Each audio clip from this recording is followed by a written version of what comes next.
Hello friends, Mithu kitchen ব্লগসে আপনাদের স্বাগত।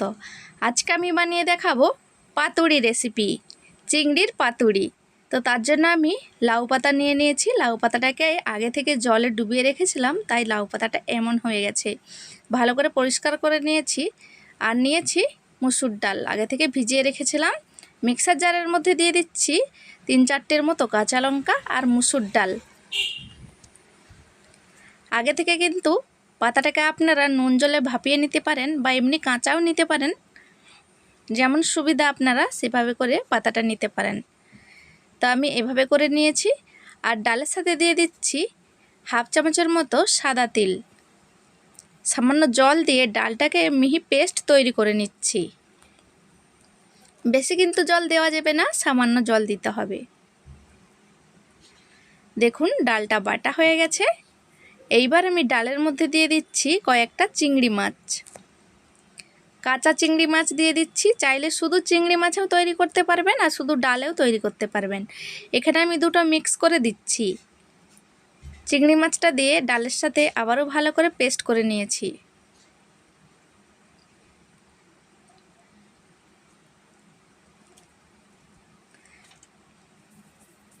এইবার এই চিংড়ি বাটাটা একটা বাটির মধ্যে নিয়ে নিচ্ছি। ফ্রেন্ডস, এই সিজনে আপনারা এইভাবে করে একবার পাতুড়ি বানিয়ে দেখবেন, খেতে অসাধারণ লাগে। গরম ভাতের সাথে আর কিছুই লাগবে না। এই পাতুড়ির সাথে থাকলে গরম ভাত এক থালা এক নিমিষেই উধাও হয়ে যাবে।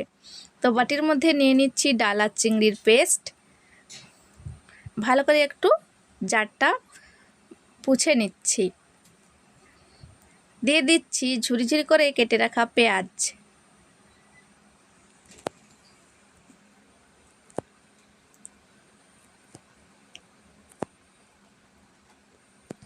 দিয়ে দিচ্ছি পরিমাণ মতো নুন,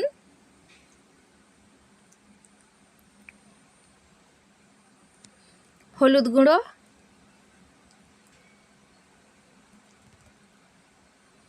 এই পাতুড়িটা একটু ঝালঝাল হবে, তবেই খেতে ভালো লাগবে। তো এবার দিয়ে দিচ্ছি আমি সামান্য জিরে গুঁড়ি।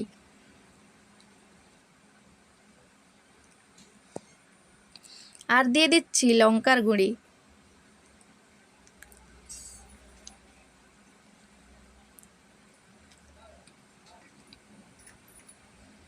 আর কয়েকটা দানা চিনি দিয়ে ভালো করে মিশিয়ে নিতে হবে।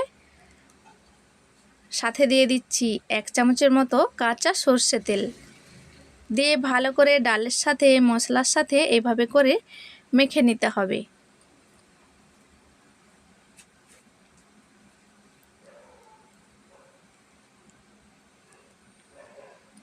একটু মিশিয়ে নিচ্ছি ডাল বাটার সাথে বা চিংড়ি বাটার সাথে। এভাবে করে মশলাটাকে একটু মিশিয়ে নিতে হবে, তবেই কিন্তু অসাধারণ খেতে হবে।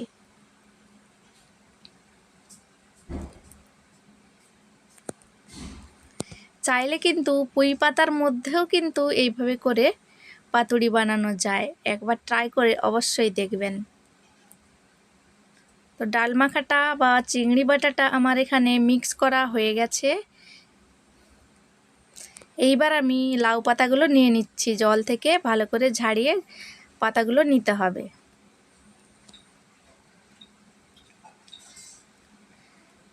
এখানে আমি 2টো করে পাতা দিচ্ছি। দেখুন এইভাবে করে লাউ পাতা দিয়ে দিয়েছি। এইবার আমি চিংড়ি বাটাটাকে এইভাবে করে নিয়ে একটু মাঝখানে দিয়ে দিচ্ছি।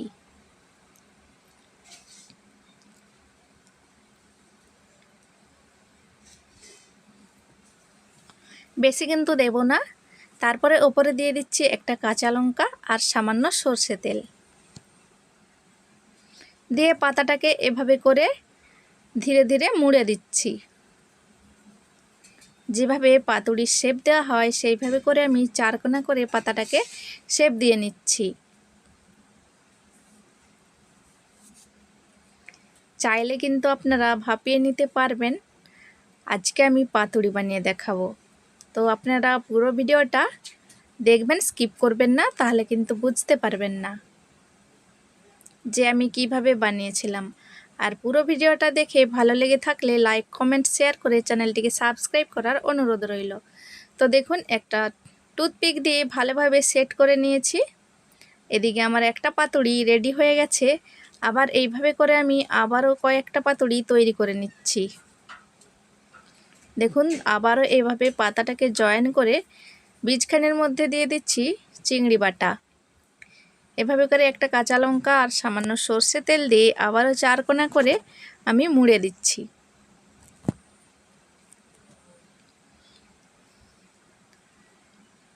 আপনারা ভাবতে পারবেন না ফ্রেন্ডস, শুধুমাত্র এই পাতুড়ি দিয়েই একতলা ভাত নিমেষেই কীভাবে উধাও হয়ে যাবে। আর কোনো রকমের কিছু রান্না বা কোনো সবজি লাগবে না সাথে। খুবই খেতে টেস্টি হয়, বানিয়ে অবশ্যই দেখতে পারেন। তো দেখুন এখানে আমার দুটো তৈরি হয়ে গেছে পাতুড়ি। আবারও আমি একটা টুথপিক দিয়ে এভাবে করে একটু জয়েন করে নিচ্ছি যাতে না পাতাটা খুলে যায়। তো এভাবে করে আমি সবগুলো তৈরি করে নিয়ে আপনাদের দেখাচ্ছি। দেখুন সবগুলো তৈরি হয়ে গেছে। তারপরে আমি কড়াইটা গরম করে নিয়েছি, সর্ষে তেল একটু দিয়ে দিচ্ছি। সর্ষে তেলের মধ্যেই কিন্তু পাতুড়িটা আমি তৈরি করব। চারপাশে সর্ষে তেলটা একটু এভাবে করে ছড়িয়ে দিচ্ছি। গ্যাসের আঁচটা কিন্তু লোতে থাকবে, লো থেকে মিডিলের মধ্যে থাকবে। তারপরে দেখুন এভাবে করে উল্টো দিকে করে কিন্তু পাতুড়িটা দিতে হবে। যেদিকে আমি জয়েন করে রেখেছি সেই দিকে করে দিতে হবে, তাহলে কিন্তু পাতাটা খুলে যাবে না। এভাবে করে পাতাগুলো দিয়ে একটু ঢাকা দিয়ে দিচ্ছি হালকা আঁচের মধ্যে। কিন্তু দেখুন লাউ পাতাটার সাথে ভেতরের যে পুরটা দেওয়া আছে চিংড়ি মাছটা ধীরে ধীরে সেদ্ধ হবে।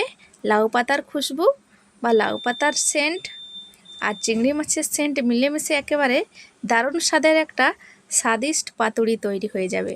তো এইভাবে আমি উল্টে পাল্টে পাতুড়িগুলো ভেজে নিচ্ছি হালকা আঁচে ঢাকা দিয়ে দিয়ে।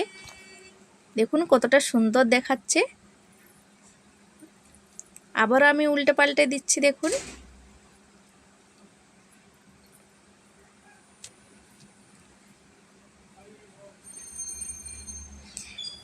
এক পাশ কিন্তু ভাজা হয়ে গেছে। বেশি আঁচে কিন্তু ভাজা যাবে না, তাহলে কিন্তু লাউ পাতাটা পুড়ে যেতে পারে।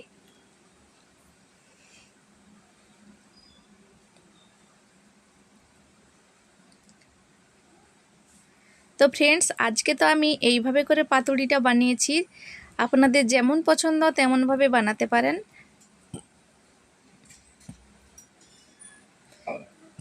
পাতুড়িগুলো আমার ভাজা হয়ে গেছে। এবার আমি প্লেটের মধ্যে তুলে নিচ্ছি একে একে।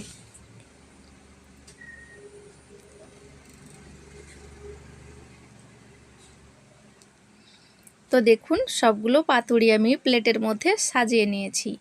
কতটা দারুণ লাগছে দেখতে, ভাবতেই পারবেন না এতটা খেতে দারুণ লাগে।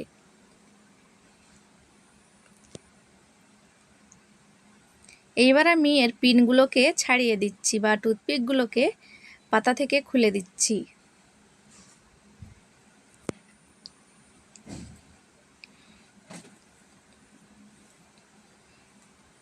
এই অসাধারণ স্বাদের পাতুড়িগুলো দেখে আপনারা বাড়িতে অবশ্যই ট্রাই করতে পারেন। বাড়ির সবাই কিন্তু পছন্দ করবে।